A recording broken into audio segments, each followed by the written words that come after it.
najis perkataan kita, Bang. Pikiran kita yang sesat, hati kita yang sesat, yang salah, itulah yang najis, dan itulah yang dikatakan tidak ada boleh masuk ke bait Allah jika tidak dia bersunat secara physically atau kulit katannya dikerat dan sunat hatinya. Kalau sunat kulit katan dikerat itu saya baca di Google itu untuk membersihkan alat kelamin laki-laki. Nah, yang Yesus maksud yang lebih penting adalah sunat hati, ada di kitab Mazmur, dan Yesus juga berkata tadi ya, hati kita ini yang selalu kita jaga supaya tidak terkontaminasi dari dosa-dosa dan pelanggaran. Jadi kita tahir hidup kita, hati kita suci, pikiran kita suci, gitu Bang. Silakan Bang. Ya, jadi gini, kata Yesus nih ya, di dalam kitab yang Anda imani, Yohanes 14:12.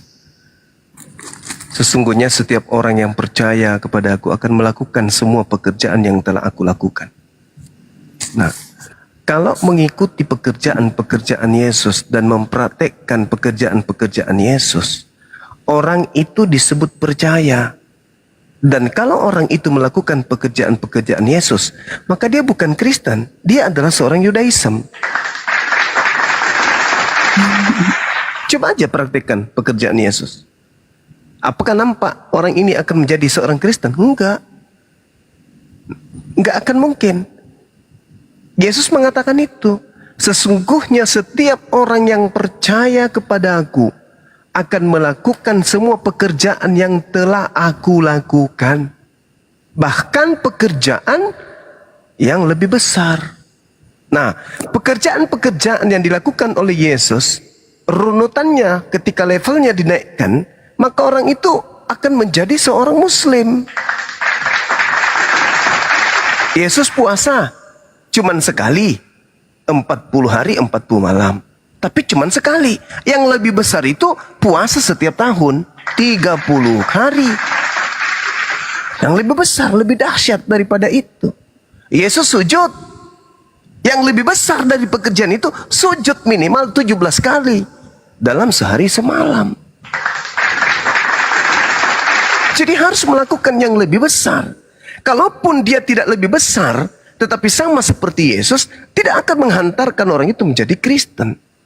Orang itu akan diantarkan menjadi seorang praktisi Torah, Yudaism. Karena Yesus itu adalah praktisi Torah. Coba dilihat ini. Perintah-perintah Yesus, pernyataan-pernyataan Yesus kemudian yang sangat menyakitkan saudara Kristen. Andai saja saudara Kristen ini menelaah Bible dengan menggunakan akal. Barang siapa mau melakukan kehendak Tuhan, ia akan tahu entah ajaranku ini berasal dari Tuhan, entah aku berkata-kata dari diriku sendiri, kata Yesus. Nah, Yohanes 8:47, barang siapa berasal dari Tuhan, dia mendengarkan firman Tuhan. Salahnya orang Kristen, karena ucapan-ucapan Paulus, ucapan Markus, ucapan Lukas, itu dianggapnya sebagai firman Tuhan. Sementara Yesus ketika berbicara mengenai firman Tuhan adalah kitabnya orang Yahudi. Berarti yang harus didengarkan di sini adalah perjanjian lama. Barang siapa berasal dari Elohim, ia mendengarkan firman Elohim. Itulah sebabnya kamu tidak mendengarkannya, karena kamu tidak berasal dari Elohim. Yohanes 10 nomor 26, nomor 27. Tetapi kamu tidak percaya karena kamu tidak termasuk domba-dombaku. Domba-dombaku mendengarkan firmanku, mendengarkan suaraku. Dan aku mengenal mereka dan mereka mengikuti aku. Kenapa kamu tidak percaya? Karena kamu tidak berasal dari domba-dombaku. Kamu hanya penyamar, kamu serigala, tapi ngaku dombaku. Kalau kau dombaku yang betul, maka dombaku yang betul mengikuti aku. Mengikuti, bukan menyembah, tapi mengikuti. Aku menyembah Elohim, dombaku mengikuti aku. Menyembah Elohim. Kristen menyembah siapa? Menyembah Yesus. Nah, ini ajaran yang dari mana gitu loh. Oleh karena itulah kemudian ketika kita berbicara mengenai ajaran yang datang kepada Bani Israel, Yesus mengatakan, supaya dunia tahu. Tuh, Yohanes 14 tuh. Supaya dunia tahu, artinya supaya orang Indonesia tahu. Hei, saudara Yesus, ya, apa yang harus saya tahu? Sebab dunia tahu itu tentang kamu itu apa? Supaya dunia tahu, agar dunia tahu bahwa aku Yesus senantiasa melakukan segala sesuatu yang diperintahkan Bapakku. Sekarang ada nggak perintah Bapaknya Yesus agar orang ke gereja, agar Yesus ke gereja, agar Yesus kemudian tidak disunat, agar Yesus kemudian keluar dari Bani Israel? Ada nggak? Nggak ada kan? Nggak ada firman Yesus, firman Tuhannya Yesus, Yesus sampaikan kepada manusia, engkau kuutus untuk seluruh umat manusia. Nggak ada kan? Aku hanya diutus kepada domba yang sesat dari umat Israel. Dunia harus tahu loh. Bukan hanya orang Kristen, bukan hanya orang Katolik, bukan hanya orang Protestan, tapi kami pun manusia harus tahu bahwa Yesus itu mengasihi. Siapa yang dikasihi? Tuhan. Ketika orang Yahudi mengasihi Tuhan, praktiknya harus selaras dengan Ulangan 11 nomor 1, Yosua 22 nomor 5. Harus. Apa itu? Mengasihi, yaitu dengan setia melakukan segala ketetapan, peraturan, perintah, larangan, dan seterusnya yang diperintahkan Tuhan Elohim kepada Bani Israel. Itu baru disebut mengasihi. Tetapi supaya dunia tahu, artinya supaya orang di dunia ini semuanya tahu bahwa aku mengasihi Bapa. Apa itu? Mentaati. Nah, Yesus menerangkan, apa itu mentaati? Aku melakukan segala sesuatu seperti yang diperintahkan Bapa kepadaku. Ada nggak perintah Bapa kepada Yesus agar Yesus mengkristenkan dunia? Nggak ada. Ada nggak perintah Bapa kepada Yesus untuk membatalkan hukum Taurat? Nggak ada. Ada nggak perintah Yesus kemudian agar manusia menyembah Yesus? Nggak ada. Ada nggak perintah Tuhan kepada Yesus agar orang beribadah hari Minggu? Nggak ada. Ada nggak perintah Tuhannya, Bapaknya Yesus kepada Yesus agar orang masuk ke rumah ibadah dengan tidak mandi tahir, dengan tidak membasuh tangan kaki, tidak melepaskan alas kaki? Ada nggak? Tak ada. Lalu apa yang kita harapkan dari agama Kristen ini untuk kepada keselamatan? Hanya mimpi, akal-akalan, sulap-sulapan, imajinasi, hayalan, tahayul, hurafat. Sementara data sudah jelas. Dunia harus tahu aku Yesus mengasihi Bapa, bahwa aku senantiasa melakukan segala apa yang diperintahkan Bapakku. Berarti Yesus ini seorang Muslim. Yes, karena dia orang yang taat. Apa yang diperintahkan oleh Bapa, oleh Tuhan kepada dirinya, itu yang dilakukan. Makanya di dalam Yohanes 8:29 Yesus mengatakan apa? Karena aku melakukan segala apa yang diperintahkan Bapa kepadaku, maka Bapa berkenan kepadaku. Bapa tidak membiarkan aku seorang diri, melainkan Bapa senantiasa menyertaiku. Sebab aku senantiasa berkenan untuk melaksanakan segala apa yang diperintahkan kepadaku. Aku dan Bapa adalah satu. Kenapa Bapa? Aku dengan Bapa satu. Karena Bapa tidak membiarkan aku seorang diri, maka Bapa menemani aku. Berarti aku dan Bapa adalah berdua. Aku dan Bapa adalah satu. Kami berdua, bersatu kami. Disebabkan aku taat apa yang diperintahkan Bapakku, itu yang aku lakukan. Maka Tuhan berkenan kepadaku. Tuhan tidak meninggalkan aku seorang diri, karena aku senantiasa melakukan apa yang diperintahkan. Nah, saudara Kristen datang melihat pernyataan Yesus. Oh, Bapa dan Yesus itu satu. Oh, berarti Yesus dan Bapa itu adalah satu. Tuhan itu sendiri. Nah, inilah celakanya kalau orang itu tidak memiliki Roh Kudus dalam dirinya, hanya memiliki kemudian angan-angan, tapi dianggap Roh Kudus. Padahal Roh Kudus itu membimbing kepada akal sehat. Yohanes 14:31. Dunia harus tahu, aku Yesus itu mengasihi Bapa. Apa itu? Aku melakukan segala sesuatu seperti yang diperintahkan kepada Bapakku. Sama seperti dalam Al-Quran. Fattakullah wa ati'un. Itu Nabi Isa tuh. Perintahnya Nabi Isa untuk mentaati, kemudian taat kepada siapa? Taat kepada pencipta yang mengutus dirinya dan mengikuti ajarannya. wa atiun. Tapi saudara Kristen bentukan dari barat, ya memoles mulutnya dan pernyataan-pernyataan suci, suci, suci. Tak ada orang suci, tak ada orang yang menyunatkan hatinya kalau masih menjadi Kristen. Maaf ini Mbak Ted, maaf. Saya uraikan 1 menit paling lama. Kenapa saya katakan bahwa orang yang menyunatkan hatinya itu adalah orang yang menghilangkan kesombongan kepada perintah Tuhan. Ketika perintah Tuhannya datang A, maka hati tunduk. Meskipun hati ingin melakukan B, C, D, E, F, tetapi itu dia kalahkan sendiri. Dia runtuhkan keegoannya, tunduk kepada perintah Tuhannya, yaitu A. Meskipun dia pingin kali makan, tapi perintah Tuhannya jangan kau makan. Maka dia sunat keinginannya itu. Dia pangkas, dia potong nafsu syahwatnya yang ingin makan. Mengingat kemudian kepada perintah Tuhannya, jangan engkau makan, itu haram bagimu. Meskipun mau, tapi karena dia sunat hatinya, tunduk berserah diri kepada Tuhan, maka dia kemudian tidak melakukan makan apa yang diharamkan. Itu baru disebut sunat hati. Yang disebut sunat hati adalah tunduk kepada perintah Tuhan. Meskipun syahwat tinggi, nafsu tinggi, melihat anak gadis kemudian berbaring seorang diri dalam keadaan pingsan sendiri dan cuman berdua, tak ada yang melihatnya. Tapi karena dia sunat hatinya, ini adalah zina, ini adalah hal yang dilarang oleh Tuhanku yang melihatku, maka dia tidak melakukan. Tetap aja dia duduk di samping wanita yang lagi pingsan, menunggu dia siuman. Begitu dia siuman, dari mana dek? Mau kemana dek? Kenapa anda pingsan dari tadi? Apa yang terjadi?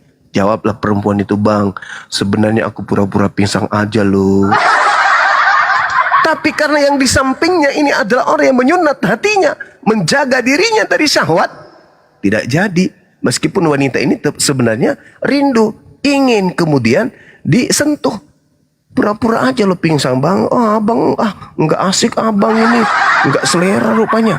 Nah itu orang yang menyunatkan hatinya. Tapi kalau ada orang berkata, kita sunatkan hati kita, kita tidak lagi sunat kulo tapi sunat hati, istrinya orang diambat, makanan diharamkan dimakan, ibadah Sabtu dirubah Minggu, nyembah Elohim dirubah menjadi Yesus. Kayak mana mau sunat hati?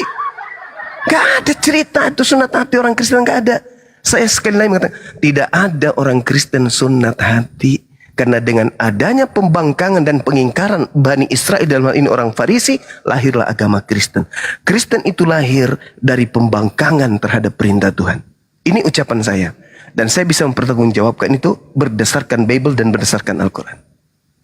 Gitu Mbak Ted, makasih. Iya, oke Bang. Aku mau menanggapi yang belakangan yang Abang sampaikan mengenai sunat hati. Berarti mengekang hati kita untuk tidak melakukan yang melanggar perintah Tuhan, meskipun walaupun kita ada keinginan, mungkin saja itu keinginan yang sangat menggebu-gebu, punya hasrat, punya syahwat, ya, untuk memiliki, untuk mencintai, untuk mengasihi ini itu, untuk milik ini itu, ya, terkadang orang sampai korupsi dan lain sebagainya. Nah, disinilah kita, Yesus berkata, barang siapa mengikuti aku, dia pikul salib dan menyangkal diri.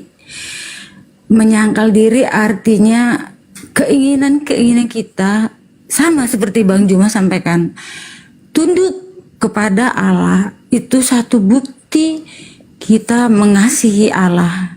Jadi kalau kita mengasihi Allah, kita tunduk, walaupun kita terkadang sampai setengah mati untuk melawan hasrat yang tidak wajar, keinginan yang tidak wajar, sampai nangis-nangis, ya, mohon kekuatan daripada Tuhan. Kita tidak melakukan, dan itu sudah digaransi oleh Tuhan. Mengapa kita untuk hal-hal tertentu kita harus menyangkal diri kita, ya, walau ada godaan, ya, untuk keselamatan jiwa kita, bukan hanya fisik kita, kesehatan kita, tetapi kesehatan secara emosional kita. Ya, apa yang Bang Juma sampaikan betul.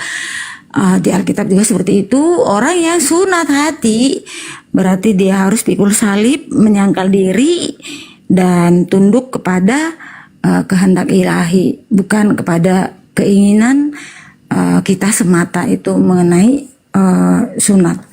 Lalu tadi di Yohanes 14 ayat yang 12, aku berkata kepadamu, sesungguhnya barang siapa percaya kepadaku, ia akan melakukan juga pekerjaan-pekerjaan yang aku lakukan, bahkan pekerjaan yang lebih besar daripada itu, sebab aku pergi kepada Bapa. Tadi Bang Juma mengatakan bahwa Yesus itu adalah praktisi dari Judaism. Ya, betul. Dan apa yang diajarkan oleh Yesus, hukum yang terutama, barangkali siapa yang bisa bantu saya mencari ayat itu di mana, di Matius, tapi lupa Matius berapa, Matius 22. 22. Ya, Tuhan itu 34. Tuhan itu esa, sembahlah, iya, hukum yang pertama.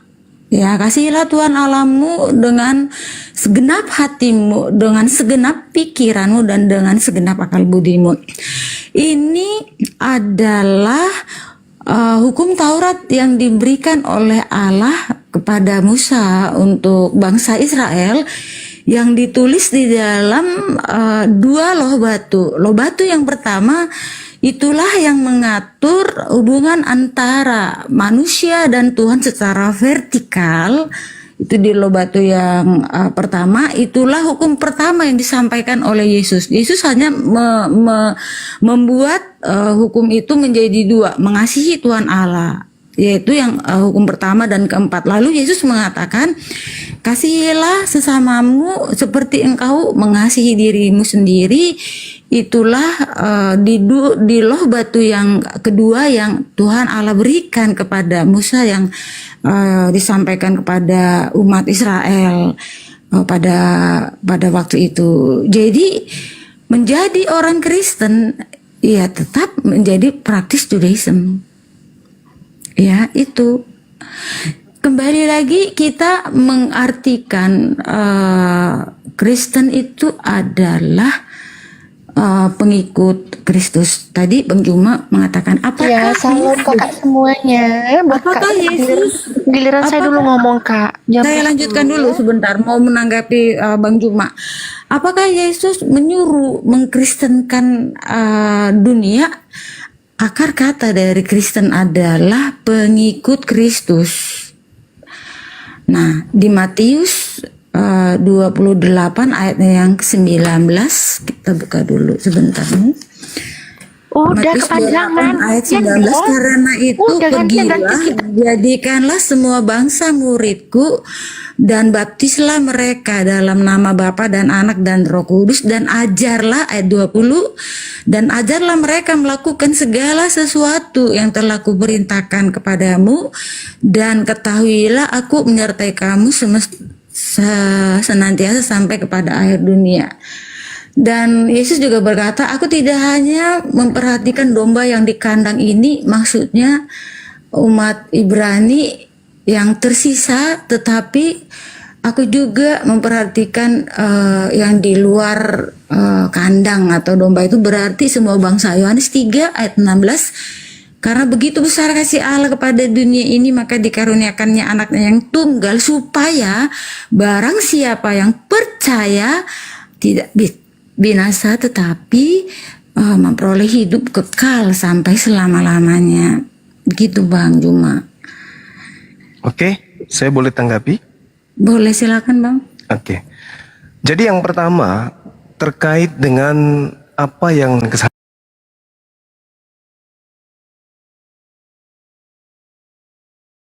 dan Tuhan Elohim akan menyunat hatimu dan hati keturunanmu sehingga engkau Tuhanmu dengan segenap hatimu dan segenap jiwamu supaya engkau hidup. Nah, sunat hati itu adalah melahirkan manusia itu mengasihi Tuhan. Mengasihi Tuhan itu adalah senantiasa melakukan dengan setia kewajiban terhadap Dia, senantiasa berpegang pada segala ketetapan, peraturan, dan perintahnya. Perintah siapa? Perintah Tuhan. Yang mana? Yang datang di tengah-tengah Bani Israel, bukan Yesus, bukan Paulus.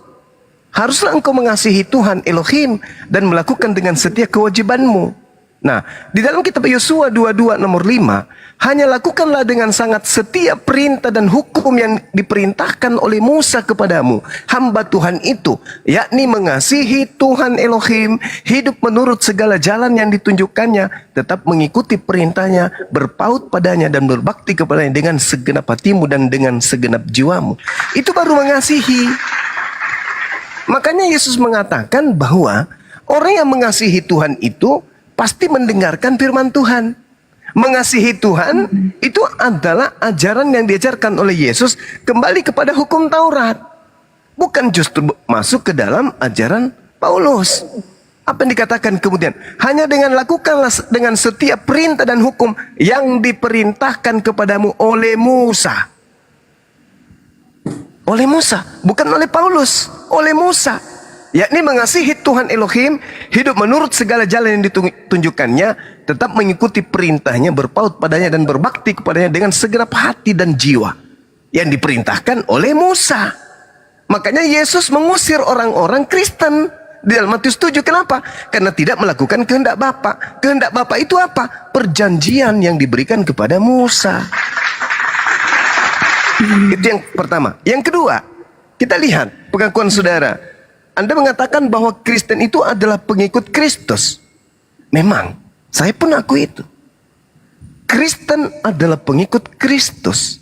Tapi Kristus yang bukan manusia. Mana Kristus yang bukan manusia itu? Baca Galatia 2 ayat 1 nomor 12. Paulus berkata, aku menerima Injil bukan dari manusia. Berarti bukan dari anak Maria. Tetapi aku menerima dari pernyataan Yesus Kristus. Berarti Yesus Kristus ini adalah yang datang kepada Paulus. Bukan anak manusia. Tetapi ada Kristus baru yang datang kepada Paulus yang bukan manusia. Berarti bukan anaknya Maria. Anaknya Maria itu manusia. Sedangkan yang diterima Paulus ajarannya bukan dari manusia. Yesus mengaku manusia. Kemana-mana Yesus mengaku manusia. Bahkan duduk di samping kanan Tuhan itu sebagai manusia. Turun untuk yang kedua kalinya juga sebagai anak manusia. Sedangkan Paulus menerima ajarannya, ajaran Kristennya bukan dari manusia. Berarti bukan dari Yesus. Tetapi dari Kristus yang mengaku Yesus. Ingat, Lukas 21 nomor 8. Waspadalah kepada penyesat yang datang kepadamu dengan memakai nama Yesus dan berkata, akulah Yesus. Ingat, Paulus menerimanya bukan dari manusia, tapi dari makhluk yang mengaku Yesus. Siapa dia ini? Dari sanalah asalnya agama Kristen. Kemudian, Anda mengatakan domba di luar kandang. Anda domba Israel. Yeremia 50 nomor 17 yang disebut domba Bani Yakub.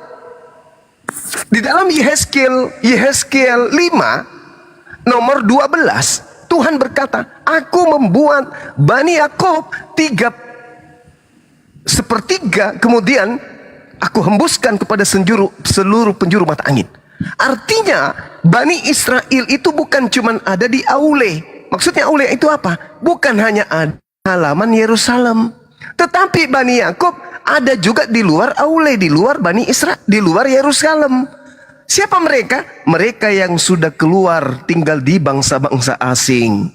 Kepada mereka lah kemudian Yesus diutus. Makanya dikatakan oleh Yesus kepada murid-muridnya, Yesus berpesan kepada ke-12 muridnya agar jangan ke bangsa lain, tetapi pergilah kepada Bani Israel, tetapi pergilah kepada murid-muridku, yaitu dari umat Israel. Matius 10 nomor 5 nomor 6.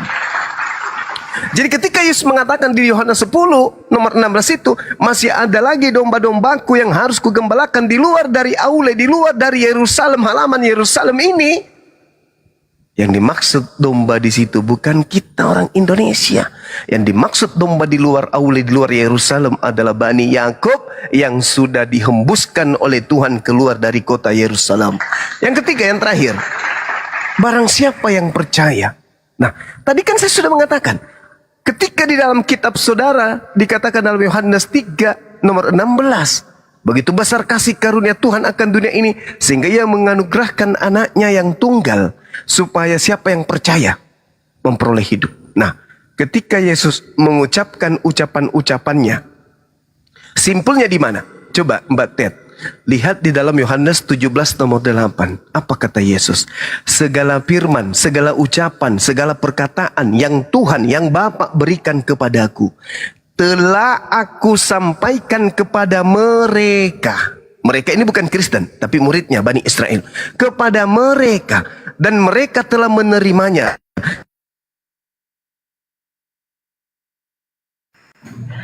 Iya. Salam buat Bang Zuma, buat Ustadz Alif.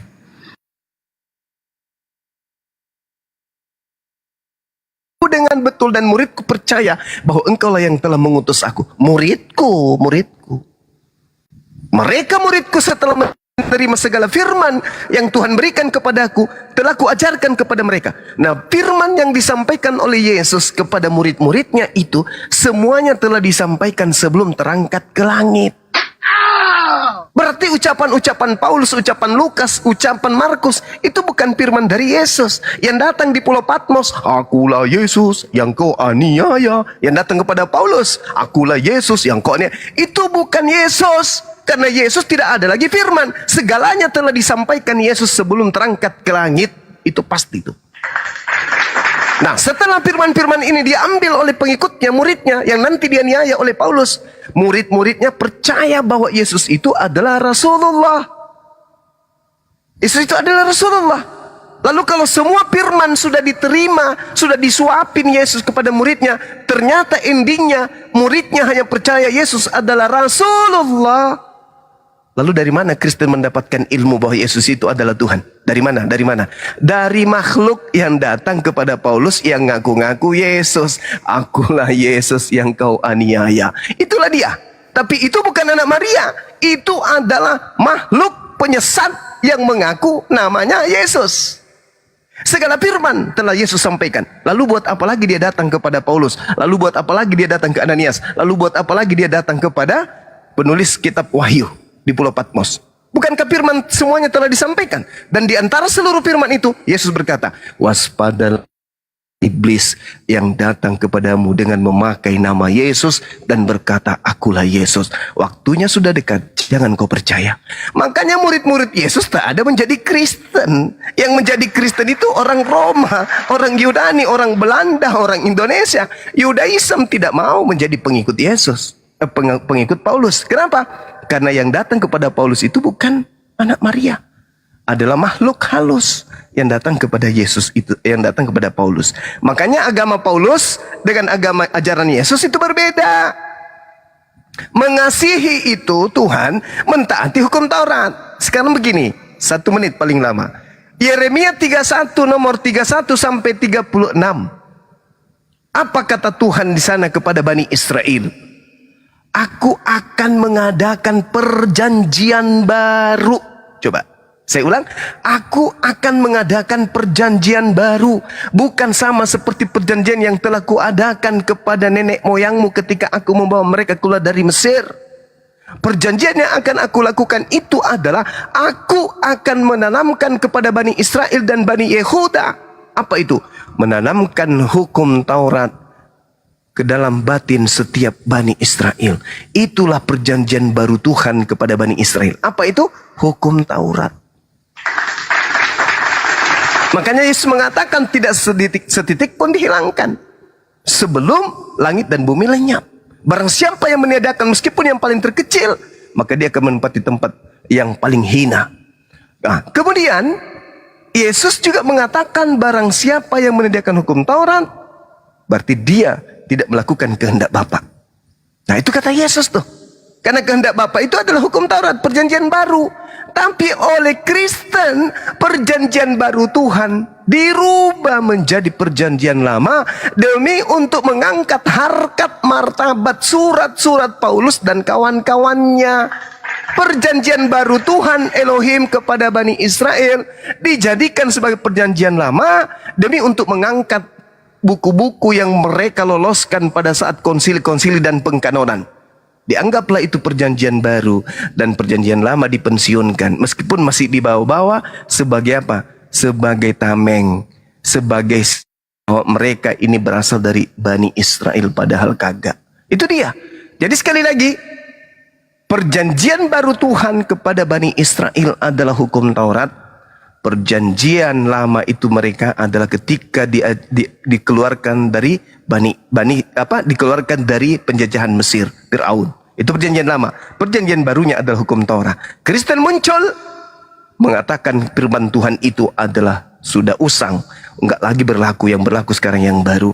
Inilah yang dinubuatkan Yesus dalam Matius 24 nomor 15, bahwasanya apabila engkau melihat sang pembinasa keji berdiri di tempat kudus. Maksudnya ada pembinasa keji yang berdiri di tempat kudus. Tempat kudus itu apa? Kedudukan yang suci. Apa kedudukan suci itu? Rasul. Padahal yang duduk sebagai rasul di situ adalah pembinasa keji, sebagaimana yang dinubuatkan oleh Nabi Daniel. Daniel 7:25 yang dinubuatkan di situ adalah pembinasa keji yang membantah perkataan Sang Yang Maha Tinggi dan merubah hukum-hukum Tuhan yang Sang Maha Tinggi. Siapa dia? Ya itu tadi, perjanjian baru diputar menjadi perjanjian lama. Perjanjian baru, perkataan-perkataan mereka sendiri yang kemudian pengikutnya anggap itu adalah firman Tuhan.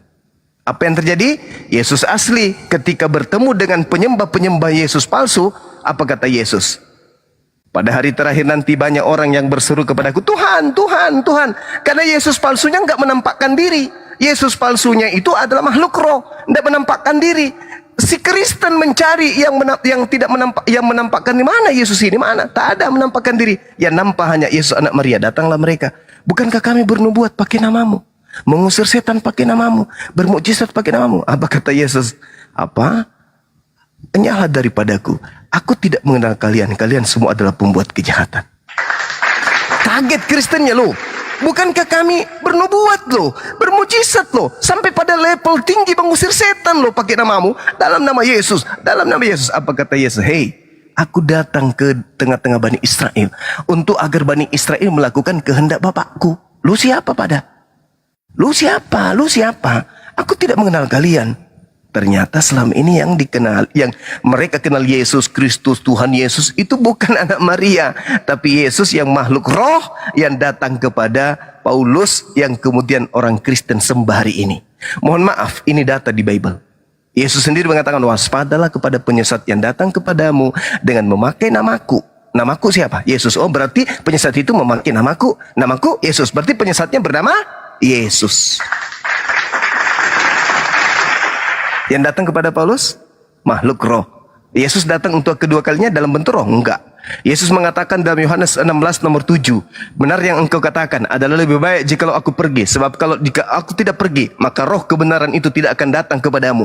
Berarti yang datang setelah Yesus terangkat ke langit adalah roh kebenaran, yaitu penghibur. Tetapi yang datang kepada Paulus adalah makhluk halus yang ngaku Yesus, bukan Roh Kudus, bukan Sang Penghibur, bukan roh kebenaran, tetapi makhluk halus. Makanya diajarkan di Kristen menyembah roh. Tuhan itu roh, padahal yang datang kepada Paulus itulah roh. Sedangkan pencipta langit dan bumi adalah pencipta roh. Roh itu ciptaan Tuhan,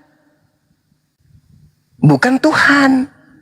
Nah, sekira seperti itu, Mbak Ted, maaf kepanjangan ya. Ini hanya edukasi aja. Mau dipercaya silakan, tidak dipercaya juga nggak apa-apa. Silakan.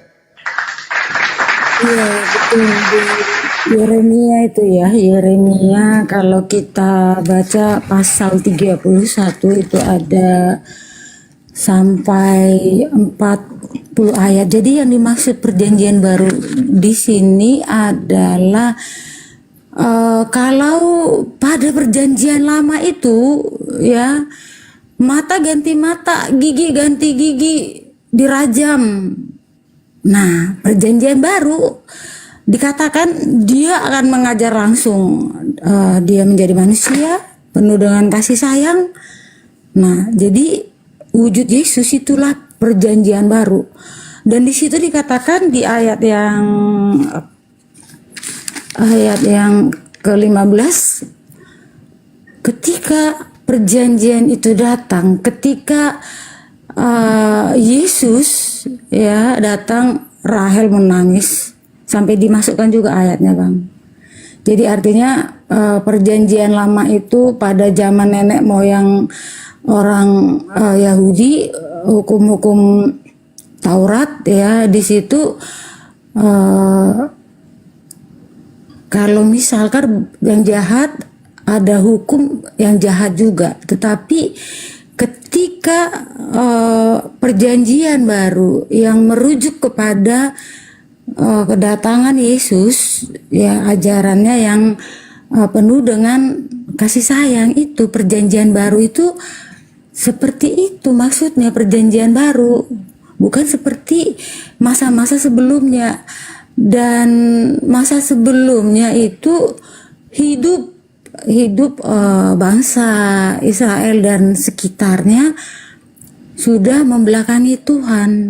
Udah hidupnya enggak benar, sudah kacau balau. Para imam pun tidak memimpin jemaatnya dengan baik, malah mereka menginjak-injak umatnya. Jadi tidak ada welas asih di sana pada masa perjanjian lama itu. Jadi Tuhan menjanjikan perjanjian yang baru, yaitu dengan dia menggembalakan langsung umatnya, mengajari langsung.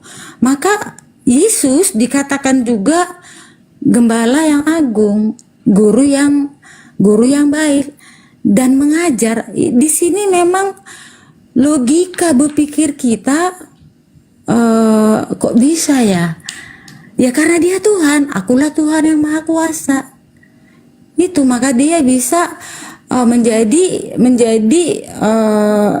manusia di dalam diri Yesus, begitu. Itulah yang dikatakan iman yang transenden, yang melampaui akal manusia. Bukan tidak masuk akal, masuk akal ketika kita mempercayai Tuhan itu Maha Kuasa. Dia bisa berbuat apa saja. Transendennya kok bisa ya? Ya karena dia Tuhan. Kalau manusia nggak bisa kita jadi Tuhan. Tapi Tuhan bisa berbuat apa saja sekehendaknya. Kalau di Muslim kun fayakun, Tuhan mau apa jadi. Seperti dia menciptakan jadilah terang, maka jadi terang. Itulah perjanjian baru itu, itulah letaknya di situ, Bang. Oke, saya tanggapi. Boleh, silakan, Bang. Yang pertama terkait dengan Tuhan menjadi manusia. Ini konsep paganisme. Tidak pernah diajarkan oleh para nabi. Nggak ada nabi yang mengajarkan itu, termasuk Yesus. Kalau Yesus itu Tuhan menjadi manusia, yang berhak mengatakan itu Yesus. Kalau Yesus bisu, yang berhak mengatakan itu mamanya, ibunya. Kalau mamanya pun bisu, yang berhak mengatakan itu adalah saudara sekandungnya. Kalau sekandungnya pun bisu, maka yang berhak mengatakan itu adalah ayah tirinya. Tapi tidak ada narasi-narasi itu. Itu yang pertama. Kemudian, kalau Tuhan yang Maha Kuasa ini mampu menciptakan dirinya menjadi bukan Tuhan, yaitu manusia, maka Tuhan jauh lebih berkuasa menciptakan Tuhan yang kembar dengan dirinya. Ayo. Tuhan menciptakan, Tuhan membuat dirinya menjadi manusia. Berarti Tuhan, kalau dari segi ini kita bisa menelaah, berarti Tuhan lebih mampu menciptakan Tuhan yang kembar dengan dirinya. Jangan turun derajat, tapi kembar. Tapi apakah itu mungkin? Tuhan menciptakan dirinya menjadi kembar? Tidak bisa. Kenapa? Karena segala sesuatu yang diadakan setelah Tuhan, mau dia Tuhan disebutnya, mau dia pencipta disebutnya, mau dia segala-galanya disebutkan Alfa dan Omega atau apapun itu, tapi dia ada setelah yang menciptakan, maka kedudukannya tetap aja ciptaan. Tidak layak dituhankan. Ada Tuhan kembar, Tuhan yang satu menciptakan Tuhan yang setara dengan dirinya. Mana yang Tuhan? Dua-duanya mustahile. Karena kenapa? Tuhan itu esa, absolut, tunggal, gak boleh ada yang lebih. Nah, Yesus, bagaimana mungkin dia adalah Tuhan? Setara dengan Tuhan saja kagak. Dia adalah makhluk, dia manusia. Sedangkan Tuhan mustahil tidak kuasa. Yang disebut maha kuasa bukan kuasa. Yesus kemudian berkuasa. Betul, berkuasa kemudian membimbing murid-muridnya, berkuasa melumpuhkan air, berkuasa kemudian melumpuhkan penyakit buta, orang buta kemudian melihat, orang berkuasa dia, tapi dia tidak maha kuasa. Kenapa dia tidak maha kuasa? Baca Kisah Para Rasul 2 nomor 22. Orang Israel harus tahu, yang kumaksud adalah Yesus Kristus yang ditentukan oleh Allah untuk menjadi perantara, yang dibekali dengan mujizat-mujizat, tanda-tanda, kekuatan-kekuatan yang dilakukan oleh Allah melalui perantaraan Yesus. Jelas kok. Jadi bukan Tuhan jadi manusia. Tuhan berkuasa menciptakan manusia tanpa ayah. Lahirlah Yesus. Lalu Tuhan yang berkuasa menciptakan hambanya, ciptaannya tanpa ayah, dibekali dengan mukjizat. Karena Yesus ini bukan manusia biasa. Yesus ini adalah juru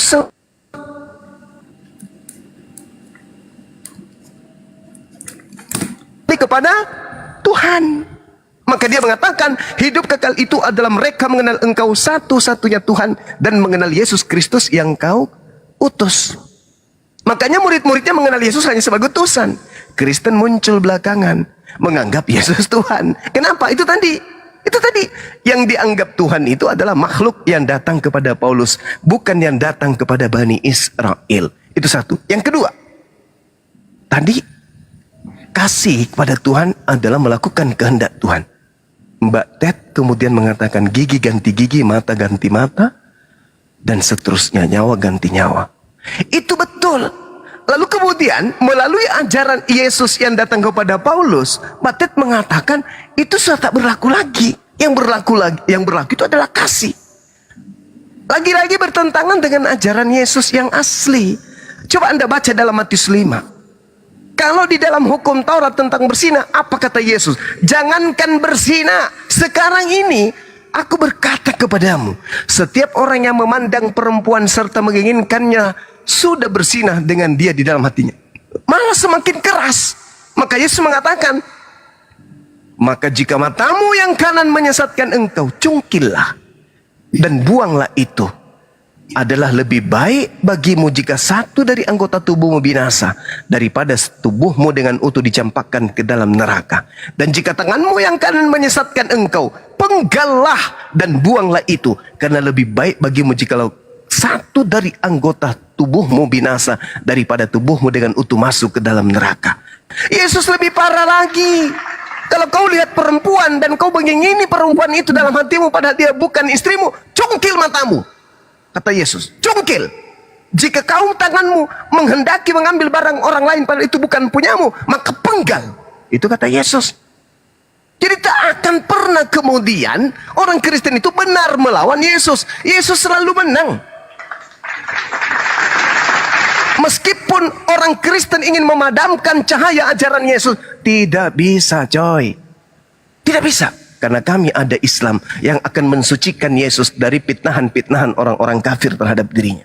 Yang Anda ajarkan itu ajaran Yesus yang datang kepada Paulus yang bukan manusia. Sedangkan yang benar adalah Yesus yang manusia ini. Ajaran Yesus yang manusia ini mengharamkan pembatalan hukum Taurat. Cungkil matamu jika matamu menyesatkan. Penggal jarimu, tanganmu jika tanganmu menyesatkan. Adalah lebih baik kamu kehilangan satu anggota tubuhmu daripada utuh tetapi dilemparkan ke dalam api neraka. Kata siapa? Kata Yesus, bukan kata saya. Tapi lagi-lagi orang Kristen mengikuti kata Paulus. Apa kata Paulus? Marilah kita meninggalkan aturan-aturan lama. Di dalam Kolose 2, wah lebih parah lagi tuh. Kalau di Kolose 2, Paulus itu wah menang kali dia. Dia menang semenang-menangnya. Dia butahkan semua orang-orang yang menjadi pengikutnya untuk meninggalkan perintah-perintah Tuhan. Habis itu dia poles. Kasihilah musuhmu, kasihilah sesamamu manusia, lebih dari dirimu. Itu ajaran-ajaran ini yang diambil kemudian. Padahal ajaran mengasihi itu adalah implementasi dari cakupan dan rangkuman daripada hukum Taurat. Kepada dua hukum inilah kemudian termaktub segala hukum Taurat, kata Yesus. Nah, sementara Paulus mengatakan apa? Dengan matinya Yesus, hukum Taurat sudah dibatalkan beserta segala ketetapan yang ada di dalamnya. Dengan demikian, ajaran kasih dibatalin. Ya, tapi lagi-lagi saya kembalikan kepada Mbak Ted. Silakan Anda percaya iman Anda. Tapi satu hal yang perlu dipahami, bahwa Yesus mengatakan dalam kesaksiannya Yohanes 5 nomor 36, ada kesaksianku yang lebih penting dari kesaksian Yohanes Pembaptis. Kalau Yohanes Pembaptis aja nih, yang membaptis Yesus, kesaksiannya kalah dari kesaksian Yesus, bagaimana dengan kesaksian Kristen? Lah, kesaksian Yohanes Pembaptis itu jauh lebih hebat. Tapi Yesus mengatakan, oh lebih hebat kesaksianku, Bung. Apa itu? Segala pekerjaan yang aku lakukan. Bermujizat, bernubuat, bangkitkan orang mati, orang lumpuh kubuat berjalan, orang buta kulit melihat. Semua itu bersaksi bahwa Bapa yang telah mengutus aku. Jadi kesaksian Yesus, dirinya adalah utusan Bapa. Kesaksian Yesus seirama dengan kesaksian umat Islam. Dia adalah Rasulullah. Kesaksian Yesus tentang Yesus, kesaksian dirinya tentang dirinya, kesaksian daripada Yesusnya sendiri. Dia itu adalah Rasulullah. Jadi kalau kesaksian Mbak Ted, kesaksian bapak-bapak gereja, kesaksian kemudian Paulus, kesaksian pastor, kesaksian jemaat-jemaat Kristen, cemen, gak dianggap. Lah Yohanes Pembaptis aja apa dibilang?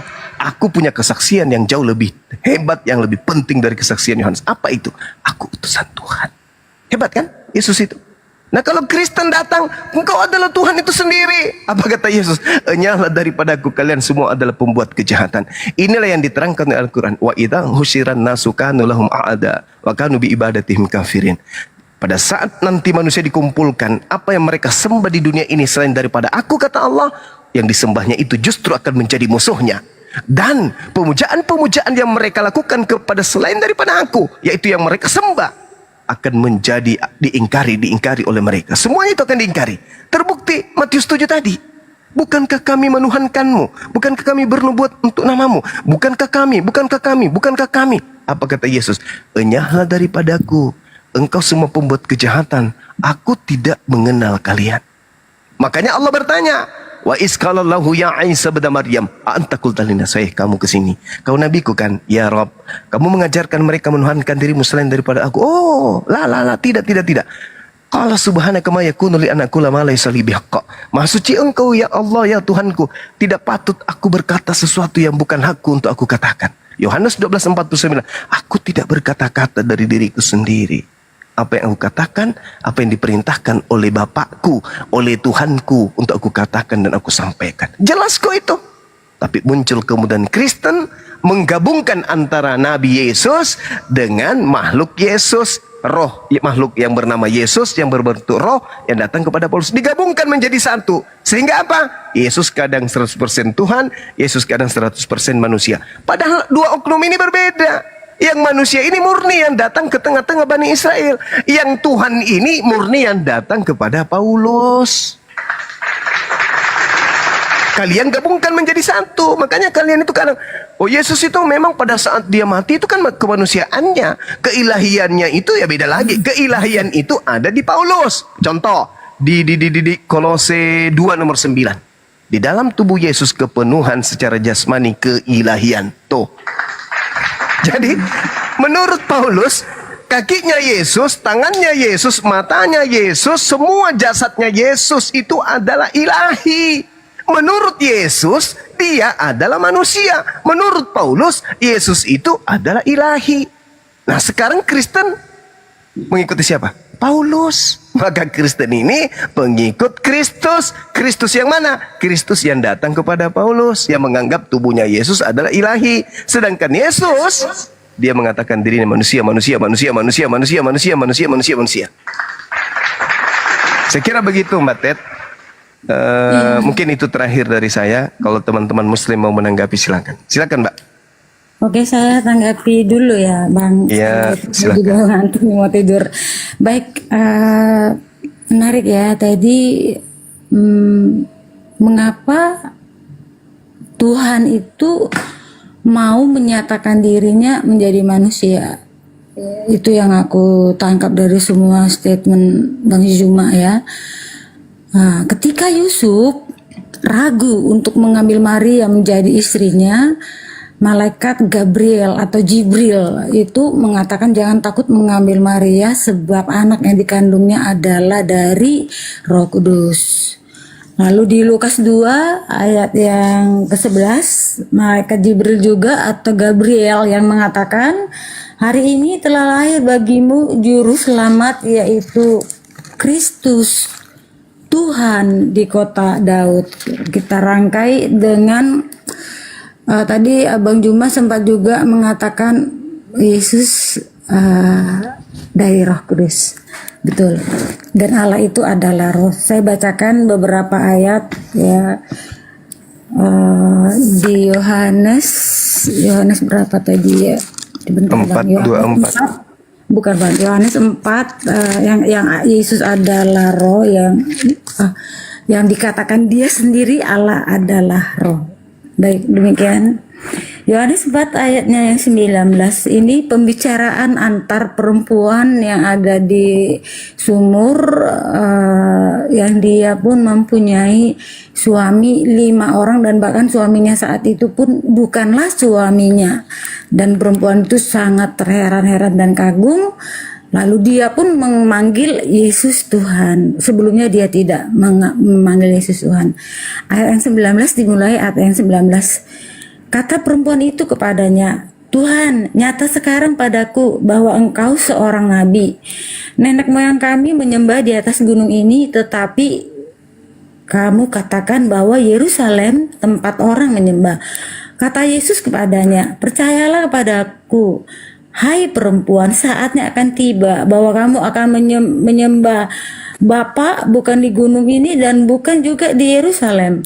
Kamu menyembah apa yang tidak kamu kenal. Kami menyembah apa yang kami kenal, sebab keselamatan datang dari bangsa Yahudi. Tetapi saatnya akan datang dan sudah tiba sekarang bahwa penyembah-penyembah benar akan menyembah Bapa dalam roh dan kebenaran, sebab Bapa menghendaki penyembah-penyembah demikian. Allah itu roh, dan barang siapa menyembah Dia harus menyembah dalam roh dan kebenaran. Ini yang perlu kita sadari, bahwa Allah itu adalah roh. Sekarang kita boleh berpikir masing-masing, roh itu seperti apa ya, cara kerjanya seperti apa ya untuk memenuhi hati manusia. Nah, ini baik PR aja masing-masing ya untuk direnungkan. Tapi saya mohon maaf sebelumnya bila tidak berkenan apa yang saya sampaikan, saya bilang PR atau kita renungkan begitu. Karena saya pun nggak paham banget tentang Al-Quran ya, mohon maaf sebelumnya ya. Ini saya mengatakan PR, saya menyoroti dari perspektif yang saya ketahui begitu. Yang saya tahu bahwa Allah is a zat. Nah itu saya tidak tahu ya, itu yang saya tahu di mungkin. Baiklah Bapak Ibu semuanya, Bang Zuma, thank you Bang, God bless you Bang, God bless you. Terima kasih. Oke Bang. Ya. Bentar dulu Ted, aku mau ngomong bentar lu. Iya. Ted. Iya Bang, Allah silakan Bang, silakan Bang. Allah itu sembahannya umat Islam. Iya tahu. Ntar dengerin dulu Ted. Terus LAI pinjem dijadiin roh, kan kurang ajar terjemahan itu. Kalau mau Tuhan mau roh, bilang aja Theos itu roh. Siapa kek nama Tuhanmu ganti gitu loh. Jangan nama Tuhannya umat Islam ya. Lain kali gitu loh. Kasih tahu tuh Ella itu yang suka tepo-tepo tuh. Nista itu. Karena Allah itu menciptakan roh. Allah itu menciptakan roh untuk kehidupan manusia. Di Bible juga ada kok Zakaria ya 12 nomor 1. Ya. Tapi kalau Tuhan roh nggak apa-apa. Yang datang kepada Paulus ya nggak apa-apa kalau Anda mau menuhankan roh seperti yang mana roh melayang-layang di atas permukaan air. Ya nggak apa-apa, Tuhan mau melayang-layang lah apalah. Tapi jangan bawa-bawa nama Tuhan kami kan gitu. Lain kali ya kita ya. Bang, lain gini, kali. Bang Handi, excuse me, gini loh Bang, Allah itu kan akar kata. Terus Bible-mu bahasa apa? Bahasa Indonesia, tapi kan Enggak, akar katanya, aslinya Bible bahasa apa? bahasa Ibrani. Ibrani ada nggak akar kata Allah di sana? Itu kan sudah di translator Bang. Iya kan? Nggak usah, translator yang bener aja kan. Saya bilang Ella itu kan penipu. Karena warisan dari Belanda penipu kan gitu. Jangan suka nipu-nipu lah. Satu ya. Terus perjanjian baru Yunani kan Theos. Theos itu dewa. Oke. Jadi tidak ada akar kata Allah itu di dalam Bible. Yang ada hanya di Al-Quran. Itu sembahannya umat Islam. Bahaya loh kalau umat Islam marah nanti. Nanti dikepung. Nanti dibilang tidak toleran lagi. Jadi cukuplah satu-satu kita ajarin di sini. Jangan beli bukunya lagi lah itu, kalau dibohongi lah itu. Rusak imanmu loh. Atau engkau menyembah roh. Sebagaimana dari Yunani menyembah roh, penyembah roh semua kan gitu ya. Tapi jangan bawa Tuhan kami gitu loh. Tuhan kami bukan roh tapi pencipta roh. Oke, jelas di sini ya. Iya. Ya, yang terakhir nih. Saya kan pendengar yang baik. Bisa nggak sih Tuhan itu berhenti menjadi Tuhan? Nggak bisa. Nggak bisa. Kalau Tuhan menjadi manusia, Tuhan ini berhenti menjadi Tuhan nggak? Enggak. Tetap Tuhan. Berarti Tuhan menjadi manusia. Berarti sudah menjadi manusia. Manusia ini Tuhan nggak? Manusia itu bukan Tuhan. Berarti Tuhanmu berhenti menjadi Tuhan, dia jadi manusia dia. Enggak. Ini pelajaran anak SD loh. Pelajaran anak SD ini, Ted. Bang. Ayo nah. Bang, Allah itu kan roh, God is Holy Spirit. Mulai lagi Allah itu roh. God is Holy Spirit. Iya udah artinya. Jadinya roh ini sudah menjadi manusia toh. Tuhanmu yang roh ini menjadi manusia. Atau dirubah kata-katanya. Roh Tuhanmu ini ikut ke dalam diri manusia. Diganti bagaimana? Gini. Gimana? Jadi gini Bang. Allah menciptakan God. Allah lagi. Tuhan. Theos. Bang Andi, Iya. ada kata, Silakan ada kata Allah di dalam Allah di dalam bahasa Ibrani. Sumpah serapah. Boleh dibaca di dalam Yosua 24 nomor 26. Di situ ada kata Allah. Tapi bukan alif, tapi ayin. Kalau kita ain. Jadi harusnya kalau mau mengambil kata Allah bukan dari Al-Quran, menyebutnya Allah. Itu dalam bahasa Ibrani. Artinya pohon. Iya. Dia punya Latin A-L-L-A-H. Betul itu. Yosua 24 nomor 26. Tapi artinya dalam bahasa Indonesia pohon. Kalau tidak mengambil dari Al-Quran, berarti ambil dari Ibrani. Ada kata Allah itu. Ada kata Allah. Tidak ada. Tadi Yosua berapa Bang? Yosua 24 nomor 26. Silakan kita buka. Ada nggak yang bisa buka ini. Kamera. Silakan. Original, silakan. di original teksnya itu kayaknya. Iya. Yosua 24 Bang, ayat berapa Bang? 26. 26, ada Alkitab depan saya Bang. Iya. Yosua 24 ayat yang ke-26. Yosua menuliskan semuanya itu dalam kitab hukum Allah. Ya. Lalu ia mengambil batu yang besar dan mendirikannya di sana, di bawah pohon besar di tempat kudus Tuhan. Ya. Berarti Pohon di situ bahasa Ibraninya apa? ini bahasa Inggris Bang. Di sebelahnya bahasa Inggris. Bahasa Ibrani. Ada yang bisa buka kamera Ibrani? Tertulis apa di situ? Allah. Nanti coba dilihat. Yosua ya, 26 ya. Coba Bang Handi bisa buka kamera Bang Handi. Oh, bisa kayaknya nih. Coba. Ya, mohon kita tunggu Mbak Tet ya, bentar ya. Iya, iya Bang. Yang gue buka sarapan pagi aja ya, punyanya Ira Tawayu ya, nggak apa-apa ya. Sama aja. Di Alkitab Sabda paralel. Ini Supaya aja kita deh, bisa. Pak. Langsung kebaca tuh itu tuh. Ini nah. Ini nah.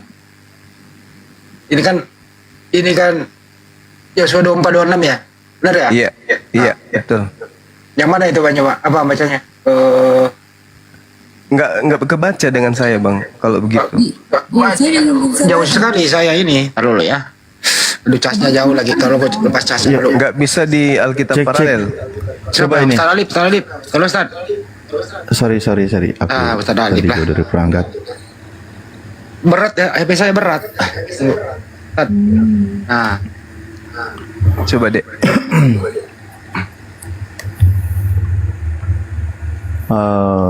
Di sini ya. Iya. Ini Wayiftaf. Yehosh ini kan 26. 26 ya. 26.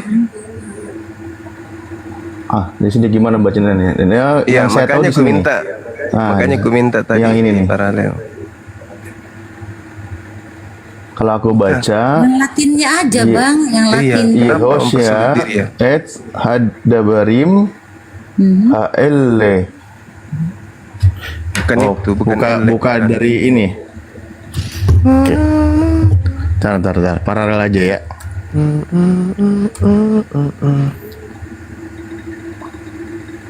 Soalnya saya mau menunjukkan Bentar, aku- Latinnya gitu loh. Aku buka dulu gitu.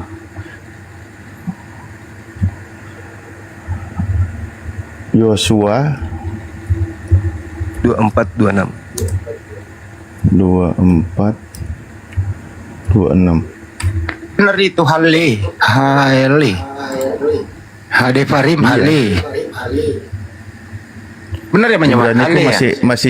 Iya. masih ejaan tapi Iya, ya makanya di Alkitab Sabda paralel. Karena saya ingin menunjukkan Latinnya Dinda. siap. Kan orang Oke. Kristen kita ini kan cuman paralel apa? Terjemahan Latin bukan bahasa Ibrani.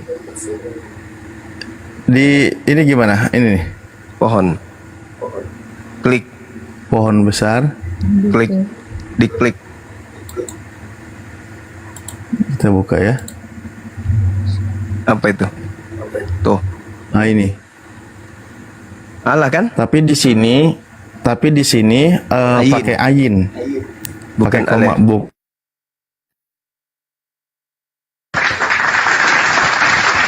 Berarti Yesus anak pohon.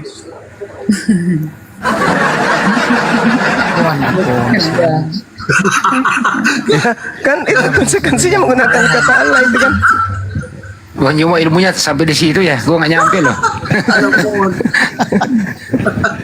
Aduh, Tentu saudara-saudara Kristen tidak mau Yesus disebut anak pohon kan?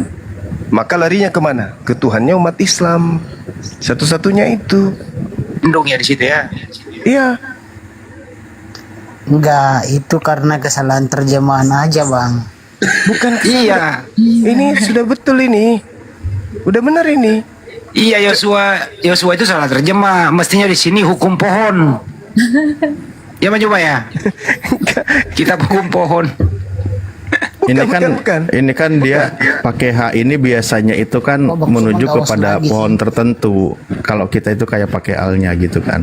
Nah, cuma di sini pakai ayin, makanya bahasa Inggrisnya kan H Allah gitu. Kayak gitu Ya. loh. Nah kan gini, Yosua menuliskan semuanya itu di dalam kitab hukum apa? Hukum Allah, Elohim. Koma. Hukum Elohim. Lalu ia mengambil batu besar dan mendirikannya di sana di bawah pohon, di bawah Allah, kan gitu. Pakai ayin jadi di bawah Ayin. Allah gitu. Ya, bukan makanya mungkin dari sana saudara Kristen mengambil data sehingga menyebutnya Allah. Ya kan? Nah, kalau menyebutnya sebagai Allah, berarti larinya ke pohon. Yesus anak Allah, Yesus anak pohon. Bahaya ini. Yesus menuliskan semuanya itu dalam kitab hukum. Hukum Elohim. Lalu ia mengambil batu yang besar. Ada Kira-kira pohonnya. Ini ada pohonnya. Bener nih. Ini pohon. No. Nah, Enggak, Bang Juma, bersinergi nggak sih antara kalimat pertama dengan kalimat kedua? Pohon, Itu no. Pohon, no. relasinya, Pohon hubungannya kan gimana gitu ciptaan, loh, Bang. Yosua menuliskan sebuah buku, semuanya itu di dalam kitab hukum Elohim. Lalu ia mengambil batu yang besar dan mendirikannya di sana di bawah pohon besar di tempat kudus Tuhan. Itu tidak ada masalah sebenarnya. Yang bermasalah, iya nggak ada masalah memang. Cuman yang kita tarik ini kan akarnya dipermasalahkan Bang Handi. Ini tadi Mbak Ted selalu membawa nama Allah. Loh. Nah, gitu maksudnya. Jadi kalau Mbak Ted tidak larinya ke Tuhannya umat Islam, ya berarti larinya ke pohon yang ada di dalam bahasa Ibrani. Oh, itu maksudnya. Iya. Iyalah, iya. Kan tadi ngakunya Baru nyambung, Bang, baru nyambung. original teksnya kan bahasa Ibrani katanya. Nah, kalau Ibrani panggilan Allah itu berarti larinya ke pohon. Yesus anak Allah, Yesus anak pohon, kan gitu. Makanya kami umat Islam memohon dengan hormat kepada saudara Kristen jangan menggunakan kata Allah. Karena kalau larinya Allah itu larinya ke Islam, berarti Tuhannya umat Islam. Kalau dia larinya ke Ibrani berarti itu anak pohon. Kalau ke Ibrani ya, Yahweh Bang, masa sih anak pohon? belum lagi. Belum lagi Banyuma Estetenias, dengar dulu diam. Belum lagi Estetenias mengatakan Allah itu ular naga. Nah, jadi kalau ikuti Estetenias pakai itu berarti Yesus anak ular, waduh parah deh Estetenias itu. Parah itu Estetenias itu. Kita PLT ya, Diam Bang. dulu Kak Waryanto. Ntar dulu Waryanto. Nah, Anda mau ikuti Estetenias atau mau ikut mana nih, Ted? Nah, ikut Tuhan lah, Bang. Iya. Gitu, begitu aja sih tambahan dari saya. Silakan teman-teman. Mm-mm. Jadi lanjut lagi ya, Ted. Jadi Tuhan itu nggak boleh berhenti menjadi Tuhan. Kalau dia menjadi manusia, berarti dia menjadi manusia berhenti menjadi Tuhan. Kecuali diganti Tuhan yang berbentuk roh ini, Tuhanmu yang roh ini gitu, masuk ke dalam diri manusia. Ikut ke bumi, meninggalkan surga, masuk ke dalam diri bayinya Yesus melalui rahim Maria. Jadi di dalam rahim Maria itu ada Tuhanmu, ikut bersama janin, dilahirkan oleh Maria. Nah, bayi ini tubuhnya manusia, rohnya Tuhan, tapi surga kosong. Bagaimana, Ted? Ya, apa susahnya Tuhan menyatakan dirinya menjadi manusia, Bang? Dia Bukan menjadi manusia, masuk ke dalam diri manusia. Iya, di dalam dikandung oleh Maria, oleh Roh Kudus. Allah itu Roh Kudus. Kok Allah lagi? Pohon itu. Aduh, aku udah nyaman dengan kata Allah. Nyaman. Udah nyaman dengan kata Allah banget, mau gimana lagi. Jadi aku pun ditegur sama temen juga kalau lagi ibadah jangan pakai Allah. Itu Nah, udah itu. sesama Kristen itu, Bang. Tapi aku udah nyaman, nggak Ya, bisa kalau lagi. kalau mau lebih nyaman lagi, ikrar aja syahadat, lebih nyaman itu.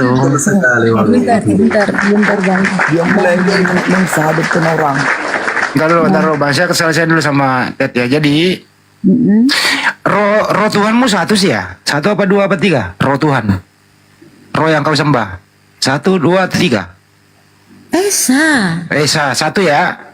Mm-mm. Nah, berarti kalau roh Tuhanmu turun ke bumi, masuk ke dalam diri Yesus, berarti menurut kamu surga atau yang jaga alam semesta itu berada di bumi, betul?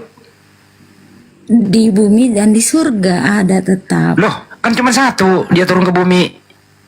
Nah, di sinilah Allah itu kan nggak kayak kita, Bang. Kayak Abang Handi misalnya udah ada di mana di rumah Abang, mana Abang bisa lagi di tempat lain. Oh, jadi memanjang itu ya. Itu roh memanjang dari surga ke masuk ke dalam, memanjang gitu, menjulur ya, menjulur. Ibaratnya seperti Sama cahaya, si Bang. Edis kalian Seperti diskusi bisa cahaya kayak gitu, ibaratnya Halo, Bang Zuma. matahari satu, Zuma. tapi bisa menerangi seluruh bumi ini, bulan, bintang semuanya. Tapi matahari nggak masuk ke dalam diri manusia. Betul. Nah, sekarang yang menciptakan Maria itu menurut kamu siapa? Tuhan Allah. Tuhan Allah lagi, Tuhan pohon. Masa pohon ya ciptain Maria, gimana sih? Terus siapa lagi? Itu Tuhan Allah. Ya Yesus lah, lo ya kan Tuhanmu Yesus gitu loh. Yesus Ah? namanya, Bang. Ya udah, arti Yesus, Tuhan Yesusmu yang menciptakan Maria kan gitu. Iya. Ya, kemudian Tuhan Yesusmu ini yang menciptakan Maria, masuk ke dalam kandungan Maria, istirahat 9 bulan, kan begitu? Enggak istirahat dia sebagai Terus ngapain dalam kandungan? Terus ngapain dalam kandungan 9 bulan? itu kuasanya itu, Bang. Kuasanya yang Apa sih kuasa orang dalam kandungan kok nggak bisa ngapa-ngapa? ke dalam tubuh Maria itu kuasanya gitu loh. Ya kan, Kuasanya kan Bunda Maria mengandung apa coba? mengandung Yesus. Yesus, ya itu kan Tuhanmu yang dikandung. Iya. Ya iya, artinya Tuhanmu istirahat 9 bulan dalam kandungan kan nggak bisa ngapa-ngapa di dalam. Gimana sih? Bisa itu. Ngapain? Ngapain ada dalam kandungan? kehidupan, ada kehidupan di dalam. Oh, iya memang kehidupan dalam rahim Maria mah. Iya. Bunda Maria bergizi, ya dia disalurkan gizi melalui pusarnya Maria kan gitu. Kan punya tali pusar tuh. Tempat dia bernapas, mencerna makanan dari Maria kan gitu ya. Iya. Ya. Terus kemudian Tuhanmu dilahirkan jadi bayi dia. Nah, siapa Tuhannya Maria waktu itu? Kan Allah menyatakan diri Pohon lagi. menjadi manusia. Pohon lagi. Iya. Iya. Iya. Yang ini kan yang dikandung